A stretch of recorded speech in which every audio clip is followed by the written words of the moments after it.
আমার মা বোনের আম্মারা, ও কাউরের মা বোনের আম্মারা,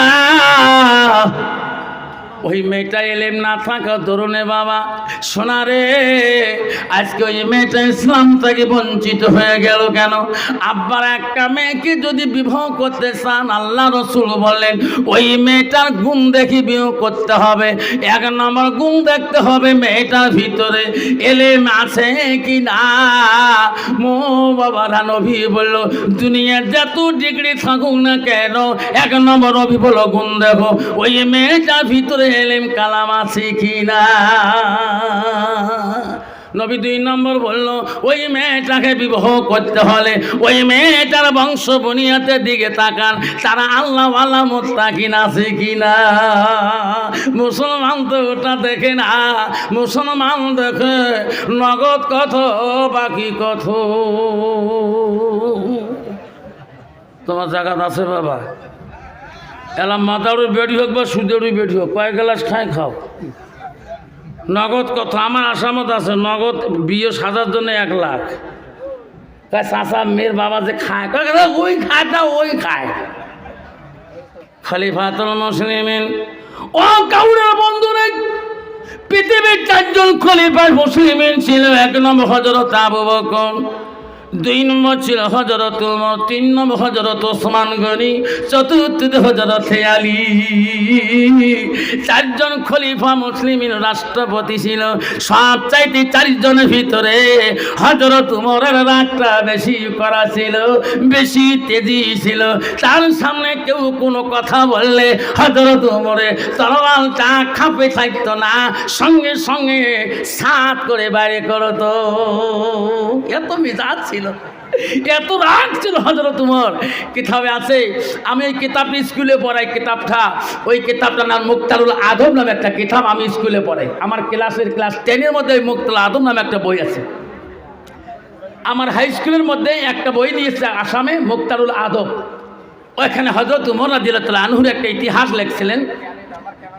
এক হযরত ওমর রাত্রিকালে এক জায়গা যেতেছিলেন, পথে মদিনার দিকে গেতে গেতে এক বাড়ির পাশে দাঁড়াইলেন। ওই বাড়ির পাশে দাঁড়িয়ে ওই বাড়ির এক বুড়ি মা তার মেয়েকে বলছে, এক মেয়েকে বলছে, মা বেটি বাজারে চলে যাও, আমার গাভী ছেঁকা হয়ে গেছে।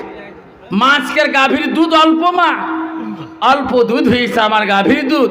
মা আজকের গাভীর দুধগুলা মা তুমি পানি মিশাইয়া অর্ধেক দুধ অর্ধেক পানি সমান করিয়া তুমি মদিনার বাজারে নিয়ে যাবে। মেয়েটা শুনতেছে আর বলছে, মা মা দুধের মধ্যে পানি মিশানো যায় না। মা তুমি জানো না মদিনার সম্রাট, মদিনার খলিফা হযরত ওমর আইন করেছে। মারে উনি যদি জানি পায় দুধের মধ্যে পানি মিশিয়ে মদিনার মার্কেটে বিক্রি করে, উনি শুনলে মা আমার কান্নাটা দুখণ্ড করে দেবে। মা গো আমি দুধের মধ্যে পানি মিশাইয়া মদিনার বাজারে যেতে পারবো না। যেরকম সুবহানাল্লাহ।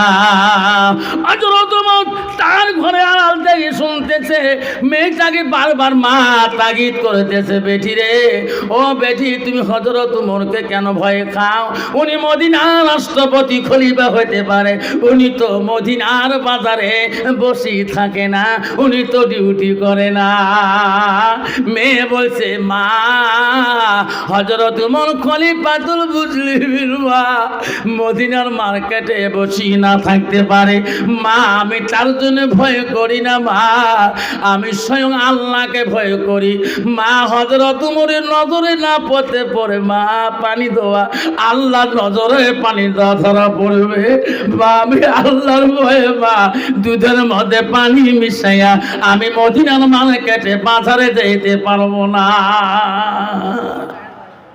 বাবারা কত বড় ইমানদার মেয়ে গো। খলিফা মুসলিমিন ওই কথা শুনে বাড়ি মুখে রওনা হলেন।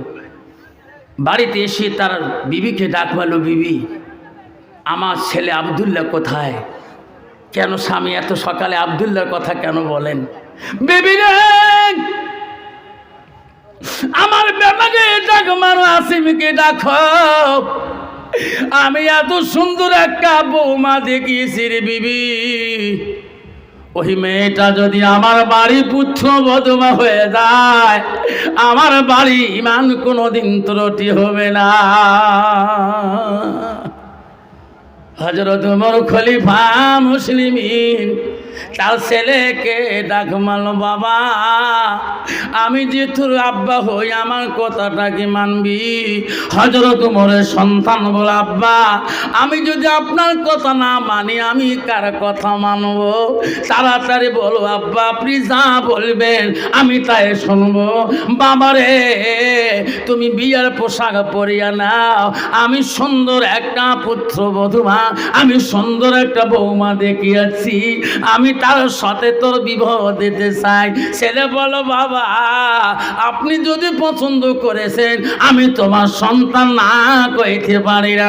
যতক্ষণ সুবহানাল্লাহ নাই থাকবে কত বাবা। আজকাল ছেলে বাবা যদি পছন্দ করে নামাজি মেয়ে, ছেলে কিন্তু পছন্দ করে না। যেরকম ঠিক না বেটি, বাবা ওই বাড়িতে বিয়ে দিস না, কে ওইলে সব বুড়কা পন্দা মেয়ে, ঠিক না বেটি? হ্যাঁ সে বিয়ের শুনে আসছিল তো, হ্যাঁ কইছে বাড়িতে আত্মীয় করা যাবে না। আল্লাহ আমি হচ্ছে 420, আমি দিনে 4 বেশ চুলের কাটিং বানাই, ওমরা একবারে মুড়িয়ে গড়ি বেলায় চেঁচি টেচি বেলা বই বাবার নাম আছে না। বাবারে ভালো ছেলে বাবা ভালো বংশের মেয়ে চায়, কারণ বাপ যদি ভালো হয় তাহলে ছেলে ভালো হবে, মা যদি ভালো হয় তাহলে মেয়ে ভালো হবে, মা যদি ভালো হয় মেয়ে ভালো হবে, মেয়ে যদি ভালো হয় রে মা ভালো হবে, মাস্টার যদি ভালো হয় ছাত্র ভালো হবে, ছাত্র যদি ভালো হয় রে মাস্টার ভালো হবে। এমনও জাতের কচু আছে অল্প জালে সিদ্ধ হয়, এমনও জাতের মেয়ে আছে অল্প কথায় বুঝিয়া পায়, এমনও জাতের কচু আছে অল্প জালে সেজে না, এমনও জাতের মেয়ে আছে অল্প কথায় বোঝে না। বাবারে সমাজে কয়েক শ্রেণী মেয়ে মানুষ বাস করে। আমি কয়েকদিন আগে ওয়াজ করি, বাড়ি গেছিলাম, বাড়িতে যে আর সালাম দিয়ে ঢুকে আমার আলেম মানুষদের একটা অভ্যাস, বাড়িতে কেউ থাকুক বা না থাকুক আসসালামু আলাইকুম, বাড়ি আলি সালাম দিয়ে কয় আনসারির আব্বা এখন লাল চা বানিয়ে দেবো না দুধ চা বানিয়ে দেবো? আমি কয় আনসারি আব্বা কোষ করে হুজুর খবর পাস না। মুই স্কুল গেলে মোক সবাই হুজুর কয়। আমার স্কুলে 50% সব হিন্দু মেয়ে ছেলে, আমার স্কুলে বেশিরভাগ হিন্দু ছেলে মেয়ে। মুই এরা দেখলাম ভাই সংস্কৃত হিন্দি নেয়, সবাই মোক হুজুর কয়, হুজুর ছাত্রগুলো হুজুর কয়, মই হেডমাস্টার হুজুর কয়, সব মাস্টার হুজুর কয়। তুই হুজুর খবর পাস না? ওয়াজ করি মাথা খারাপ হল নাই বাবা। আমার সব জায়গা হুজুর হওয়া যায়, সব জায়গায় পীর সাহেব হওয়া যায়, সব জায়গায় আমির সাহেব হওয়া যায়, সব জায়গায় মোল্লা সাহেব হওয়া যায়, সব জায়গায় মুক্তি সাহেব হওয়া যায়, সব জায়গায় নেতা সাহেব হওয়া যায়, পঞ্চায়েত সাহেব হওয়া যায়, প্রধান সাহেব হওয়া যায়, মাস্টার সাহেব হওয়া যায়, ইঞ্জিনিয়ার সাহেব হওয়া যায়, প্রেসিডেন্ট সাহেব হওয়া যায়, সব কিছু হওয়া যায়। বিবির কাছে হওয়া বড় কঠিন। তুমি কেমন হুজুর, কেমন মাস্টার, কেমন ইঞ্জিনিয়ার, কেমন প্রফেসর, কেমন প্রধান, তুই কেমন পীর সাহেব, গ্রামের মানুষ না জানলো তোর বিবি ভালো করে জানে না গো, জানে আমার হুজুর কোন তরিকের হুজুর বাড়ি আলি ভালো করে জানে। বাবারা আমার শোনা,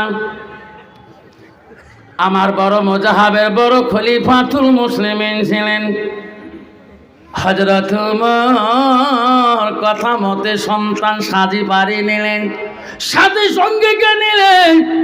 হযরত ওমরের সন্তানের সাথে ওই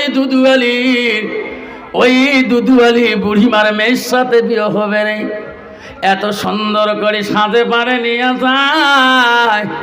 হায় রে গ্রামের মানুষ ভাবে রে আজকে মদিনার খলিফার কোন দিকে যায়? ওই দুদুয়ালির বুড়ি গোয়ালানির বাড়ি দিকে যায়। গোয়ালানি বলে রে আমি এত গাবি পালি, আজকে মদিনার সম্রাট কেন আমার বাড়ি মুখে আসে? গরিবের বাড়ি কেন আসে গো? ওই দুদুয়ালি গোয়ালানি বাড়ি দরজায় তারে বলল, ও মদিনার খলিফা আজকে কেন গো গরিবের বাড়িতে আসেন? আমি তো জানি না আজকে আপনি আমার বাড়িতে আগমন। গরিবের বাড়িতে কেমন করি আপনি আসতেছেন? আমি তো গরিব, আমার বসা দেওয়ার মতন আমার বাড়িতে বাসন নাই। আজ তোমার বলছে বুড়ি আমি তোর বাড়িতে বসতে আসি নাই, আমি তোর বাড়ি তোর দেখে আত্মীয় করতে আসি নাই। ওই বুড়ি তোর যে একটা মেয়ে বাড়িতে আছে, ওই মেয়েটার সাথে আমার সন্তানের আজই বিয়ের আয়োজন করেছি। আমি তোর মেয়েকে আমার সন্তানের সাথে বিবাহ পড়ে দেব। জোরে কোন সুবহানাল্লাহ নাই থাকবে। বাবা বৌমা যদি ভালো হয়, বিবি যদি সংসারে ভালো হয়, সংসারে চতুর্দিকে ভালো। জোরে কোন ঠিক না বেঠিক?